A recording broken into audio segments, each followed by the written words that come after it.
everyone, welcome to Boring House Marketing Mantra. ഇന്ന് നമ്മുടെ കൂടെയുള്ളത് വിഷ്ണു വിജയനാണ്. He's a marketing consultant.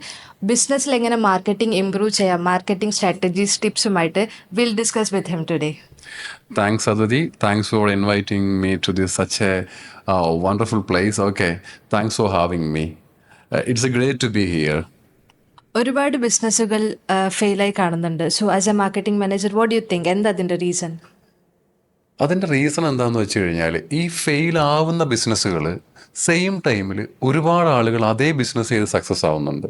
Suppose if you are starting A water purifier company or A chocolate company, ഇത് fail ആകുന്ന ടൈമിൽ തന്നെ വേറെ ആളുകൾ ഇത് എന്ത് ചെയ്യുന്നുണ്ട്, സക്സസ് ആക്കി എടുക്കുന്നുണ്ട്. ഇതേ ടൈമിൽ തന്നെ ഇതേ ബിസിനസ് ഫെയിൽ ആവുന്നുണ്ട്. അതിൻ്റെ ഏറ്റവും പ്രധാനപ്പെട്ട 3 പ്രശ്നങ്ങളെന്ന് പറയുന്നത്, 1 ക്വാളിറ്റി ഇല്ലാത്ത പ്രോഡക്റ്റ്, 2 കറക്റ്റായിട്ട് മാർക്കറ്റിംഗ് ചെയ്യുന്നില്ല, 3 എന്ന് പറയുന്നത് കസ്റ്റമറെ എങ്ങനെ മാനേജ് ചെയ്യണമെന്ന് ഇവർക്ക് ഒരു ഐഡിയയും കാണില്ല. ഏറ്റവും പ്രധാനപ്പെട്ട ഈ 3 ഇഷ്യൂ ആണ്. ഒരു ക്വാളിറ്റി ഉള്ള പ്രൊഡക്റ്റ് ആണ് എന്നുണ്ടെങ്കിൽ, അത് കറക്റ്റായിട്ട് മാർക്കറ്റിംഗ് ചെയ്യുന്നു എന്നുണ്ടെങ്കിൽ ഉറപ്പായിട്ടും ആ ബിസിനസ് സക്സസ് ആവും. എല്ലാ ബിസിനസ്സും ഒരാഴ്ച കൊണ്ടോ 2 ആഴ്ച കൊണ്ടോ 1 മാസം കൊണ്ടോ സക്സസ് ആവില്ല. ഒരു ബിസിനസ്സിൻ്റെ പ്രോഫിറ്റ് വരുന്നത്, അത് ബ്രേക്ക് ഈവൻ ആവുന്നത്, it will take some time normally. ഇപ്പോൾ suppose you are starting some alcohol products, okay, normally പെട്ടെന്ന് ആളുകൾ അതിലേക്ക് വരും. Suppose if you are starting some dress അല്ലെങ്കിൽ ബൊട്ടീക്കൊക്കെ ആണെന്നുണ്ടെങ്കിൽ പെട്ടെന്ന് നമുക്കൊരു ആളുകൾ എത്തും. പക്ഷേ പ്രോഫിറ്റ് എത്താൻ എന്ത് ചെയ്യും, ടൈം എടുക്കും. ഇൻ ദ മീൻ ടൈം ഒരുപാട് സമയം എടുക്കുന്ന ചില ബിസിനസ്സുകളുണ്ട്. നമ്മളിപ്പോൾ ഒരു ഷോപ്പിംഗ് മാൾ പണിയുന്നു, may be you are investing 100 crore. ഇത് പ്രോഫിറ്റ് ആകാൻ വേണ്ടി ചിലപ്പോൾ എടുക്കുന്നത് 5 years 6 years ആയിരിക്കും. സോ ഏത് ബിസിനസ്സും നമുക്ക് സക്സസ് ആക്കാൻ പറ്റും.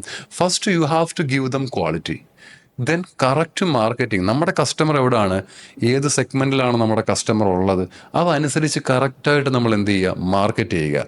തേർഡ് ഇമ്പോർട്ടൻറ്റ് തിങ്, ഒരു കസ്റ്റമർ ഒരു തവണ വന്നിട്ട് പോയി കഴിഞ്ഞാൽ അവരെ നമ്മുടെ ആജീവനാന്ത കസ്റ്റമറാക്കി മാറ്റുക. അപ്പോൾ നമ്മൾ 1 time പ്രോഡക്റ്റ് ആണ് സെല്ല് ചെയ്യുന്നുണ്ടെങ്കിൽ അവർ വേറൊരു കസ്റ്റമറോട് പറയണം, their service is really good, okay, I want go there. അങ്ങനെ പറയാൻ പറ്റുന്നൊരു സർവീസ് കൊടുത്തു കഴിഞ്ഞാൽ ഇത് 3ഉം ഒരു 50% വെച്ചെങ്കിലും ചെയ്യാമെന്നുണ്ടെങ്കിൽ ആ ബിസിനസ് ഒബ്വിയസ്ലി സക്സസ് ആവും. ബിസിനസ്സിൽ ലക്കുണ്ടോ? ബിസിനസ്സിൽ ലക്കുണ്ടോ എന്ന് ചോദിച്ചു കഴിഞ്ഞാൽ എല്ലാ കാര്യങ്ങളിലും ഒരു ഭാഗ്യം അത്യാവശ്യമാണ്. നമ്മൾ പഴയൊരു പഴഞ്ചൊല്ലുണ്ടല്ലോ, അതായത് luck favours hard working people, അങ്ങനെയാണ്. ഇപ്പോൾ നമുക്കറിയാം, ഇപ്പോൾ ദുബായിൽ തന്നെ എനിക്കറിയാവുന്ന 1-2 പേരുണ്ട്. ഒരു ബിസിനസ് സ്റ്റാർട്ട് ചെയ്ത ശേഷം കയ്യിലുള്ള കോണ്ടാക്ട്സ് കൊണ്ട് പെട്ടെന്ന് തന്നെ വലിയ ഓർഡേഴ്സ് കിട്ടിയത്. 2 month 3 month കൊണ്ട് ഒരു 2 year വരേണ്ട ഓർഡേഴ്സാണ് ലഭിച്ചത്. ഇത് ലക്കാന്ന് പറയാം. പക്ഷേ ഇൻ ദ സെയിം ടൈം ബിസിനസ്സിൽ ലക്കുണ്ടോ എന്ന് ചോദിച്ചു കഴിഞ്ഞാൽ 99% ഹാർഡ് വർക്കാണ്. 99% ഒരു ബിസിനസ് എസ്റ്റാബ്ലിഷ് ചെയ്ത ശേഷം ഉറങ്ങാതെ, ഫുഡ് കഴിക്കാതെ, ടൈമിൽ വീട്ടിൽ പോകാണ്ട് കഷ്ടപ്പെട്ട് ഓടി നടന്ന് സിംഗിൾ ഹാൻഡായിട്ട് ബിസിനസ് സക്സസ് ആക്കിയ ഒരുപാട് പേരെ നമുക്കറിയാം. നമ്മളിപ്പോൾ ഈ കാണുന്ന യൂസഫ് അലി ആണെങ്കിൽ പോലും ഇപ്പം നമ്മൾ നോക്കുമ്പോൾ അദ്ദേഹം വളരെ ഫ്രീ ആയിട്ട് നടക്കുന്നു എന്ന് തോന്നും. പക്ഷെ ഒരു ടൈമിൽ അതുമാതിരി കഷ്ടപ്പെട്ടിട്ടാണ് ഈ ബിസിനസ് ഈ നിലയിലെത്തിച്ചത്. എല്ലാവരും അങ്ങനെ തന്നെയാണ്. ഒരു ബിസിനസ്സും ലക്ക് കൊണ്ട് സക്സസ് ആവില്ല. കറക്റ്റായിട്ടുള്ള സ്ട്രാറ്റജികൾ യൂസ് ചെയ്യാണ്ട്, കറക്റ്റായിട്ട് നമ്മുടെ കസ്റ്റമർ മനസ്സിലാക്കാണ്ട്, അവരുടെ റിക്വയർമെൻറ്റ് മനസ്സിലാക്കാണ്ട്, അവരിലേക്ക് എത്തിച്ചെല്ലാണ്ട്, എല്ലാവർക്കും മില്യൺസോ ഒന്നും സ്പെൻഡ് ചെയ്ത് മാർക്കറ്റ് ചെയ്യാൻ കാണില്ല. അപ്പം നമ്മളൊരു ചെറിയ മാർക്കറ്റിങ് ചെയ്യുക, നമ്മുടെ പ്രോഡക്റ്റ് കസ്റ്റമറിലേക്ക് എത്തിക്കുക, പലതരത്തിലുള്ള ഈവൻറ്റുകൾക്ക് പങ്കെടുക്കുക, നമ്മുടെ ടൈം ബിസിനസ്സിന് വേണ്ടി അറ്റ്ലീസ്റ്റ് ഒരു first 2 year depends upon the size of our business, ഒരു ഫസ്റ്റ് 2 year നമ്മൾ അതിനു വേണ്ടി മാറ്റി വെച്ചെങ്കിൽ മാത്രമേ അത് ഏത് ബിസിനസ് ആണെങ്കിലും സക്സസ് ആവത്തുള്ളൂ. ചില ബിസിനസ്സുകൾ ഞാൻ പറഞ്ഞല്ലോ, ചിലപ്പോൾ വലിയ ഓർഡേഴ്സ് വരുന്ന വഴി, ചില ബന്ധങ്ങൾ വഴിയൊക്കെ പെട്ടെന്ന് സക്സസ് ആവും. But normally it will take time. 99% hard work, 1% luck. അങ്ങനെയാണ് അതിൻ്റെ ഒരു യാത്ര. അത് ശരിയാണ്. ലക്കിൽ മാത്രമായിട്ട് ബിസിനസ് അങ്ങനെ പോകുന്നത് അത്ര കണ്ടിട്ടില്ല. പക്ഷെ ലക്കിൽ വിശ്വസിച്ചിരിക്കുന്ന കുറെ പേരും ഉണ്ട്. പക്ഷെ അത് കറക്റ്റാണ്. ലക്കിൽ വിശ്വസിച്ചിരിക്കാം, ഹാർഡ് വർക്ക് ചെയ്യുന്നുണ്ടെങ്കിൽ.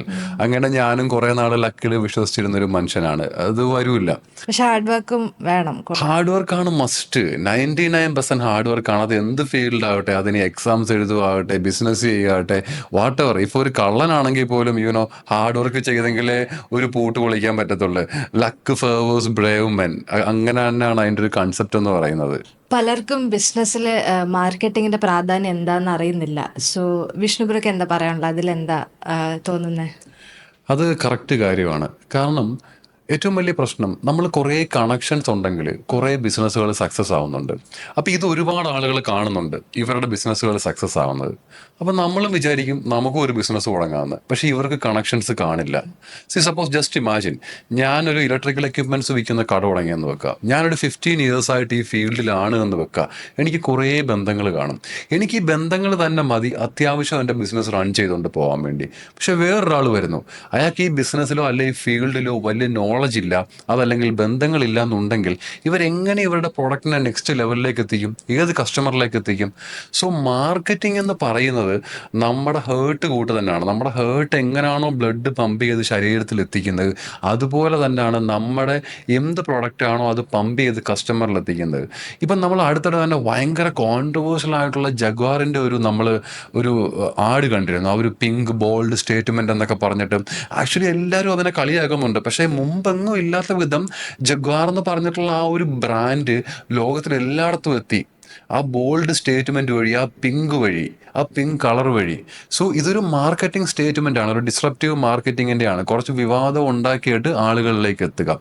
അതുപോലെ തന്നെ 1920 അമേരിക്കയിൽ ടുബാക്കോ യൂസ് ചെയ്തില്ലായിരുന്നു ലേഡീസ്, അറ്റ്ലീസ്റ്റ് ഒരു 1920 വരെയൊക്കെ. ആ ടൈമിൽ ഈ ടുബാക്കോ കമ്പനീസിന് ഒരു മേജർ ഷെയർ ഓഫ് ബിസിനസ് ആയിരുന്നു അവിടെ നഷ്ടമായി കിടന്നിരുന്നത്. അപ്പോൾ എന്താ ചെയ്തതെന്ന് വെച്ച് കഴിഞ്ഞാൽ ഈ ടുബാക്കോ കമ്പനികൾ എഡ്വേർഡ് ബാർണി എന്ന് പറഞ്ഞിട്ടുള്ള ഒരു മാർക്കറ്റിംഗ് സ്ട്രാറ്റജീഷ്യൻ്റെ അടുക്ക പോയി. അപ്പോൾ പുള്ളി എന്ന് പറയുന്നത് പ്രശസ്ത സൈക്കോളജിസ്റ്റോ അല്ലെങ്കിൽ അതുമായിട്ട് ബന്ധപ്പെട്ട് നിന്ന സിഗ്മണ്ട് ഫ്രോയിഡിൻ്റെ കസിനായിരുന്നു. ഇവർ തമ്മിൽ സംസാരിച്ച ശേഷം വിമൻസിൻ്റെ ഫ്രീഡത്തിന് വേണ്ടി ഒരു ടുബാക്കോ കത്തിക്കുന്ന അഡ്വർടൈസ്മെന്റ് ചെയ്യാൻ പറഞ്ഞു. അതായത് നമ്മൾ ടുബാക്കോ കത്തിക്കുമ്പം അതിൻ്റെ അറ്റത്ത് ആ ഫയർ ഉണ്ട്, ആ ഫയർ വിമൻ്റെ ഫ്രീഡം ആണ് എന്നുള്ള രീതിയിൽ മാനിപ്പുലേറ്റ് ചെയ്യാൻ വേണ്ടി കുറച്ച് മോറൽസിനെ എടുത്തിട്ട് അങ്ങനെ ചെയ്തു. വിത്തിൻ 2 years എനിക്ക് തോന്നുന്നു 30-40% ഓഫ് സെയിലാണ് ടുബാക്കോ കമ്പനീസ് ഇൻക്രീസ് ആയത്. എല്ലാ ലേഡീസ് എന്ന് പറയുന്നില്ല, പക്ഷെ ഒരു 30-40% വിത്തിൻ 10 yearsനുള്ളിൽ ടുബാക്കോ യൂസ് ചെയ്യാൻ തുടങ്ങി. സോ മാർക്കറ്റിംഗ് അത്രത്തോളം ഇമ്പാക്ട് ചെയ്യുന്നുണ്ടെന്നാണ് മാർക്കറ്റിംഗ് ഇല്ലെങ്കിൽ ബിസിനസ് ഇല്ല. നമ്മൾക്ക് 5-6 ബിസിനസ്സുകൾ റണ്ണാവും. എത്ര വലിയ കമ്പനിയായിട്ട് നമ്മൾ വലിയ വലിയ കമ്പനികൾ എടുക്കും. ആപ്പിൾ ഫോൺ, നമുക്കറിയാം അതിൻ്റെ ക്രെഡിബിലിറ്റി എന്താണ്, വാല്യൂ എന്താണ്. Okay, we all respect the apple company, Samsung, okay, ഏത് കമ്പനി ആയിക്കോട്ടെ. പക്ഷേ ഇവരൊക്കെ ബില്യൺസ് ആണ് ഒരു വർഷം ഇവർ സ്പെൻഡ് ചെയ്യുന്നത് മാർക്കറ്റിങ്ങിന് വേണ്ടി. ആപ്പിളിന് അതിൻ്റെ ആവശ്യമില്ല. ഇപ്പോൾ ഒരു ബില്യൺസ് സ്പെൻഡ് ചെയ്ത് ഒരു ആർഡർ ഇറക്കേണ്ട ആവശ്യം ആപ്പിളിനില്ല. എന്തിനു വേണ്ടിയാണ്?